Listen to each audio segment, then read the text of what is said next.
Бирөөгө пайда залалын тийгизбей, өз тиричилиги менен алып урушкан бир эрди катын жашап турушкан экен. Экөө тең ак пейил, жакшы адамдардан болупту.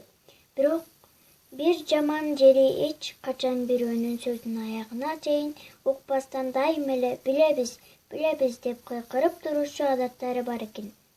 Эгер бул чапанды кийип бир топчусун топчуласаң, жерден бир саржан өйдөй көтөрүлөсүң. 2 топчусун топчуласаң, асмандын жарымына чейин учуп чыгасың.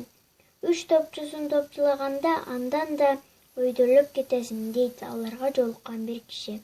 Билебиз деп кыйкырып жиберишти тигил эрди катын.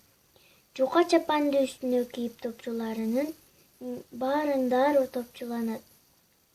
Ал топчуланар замат эле асманга көтөрүлүп учуп кетет.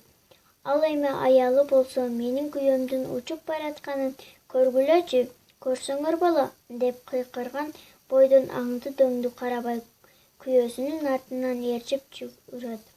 Аялы асманды караган бойдон кыйкырыгын баспастан жүгүрүп бара жатып бийик асманды карап бараткандыктан алдындагы жарды көрбөй калган экен.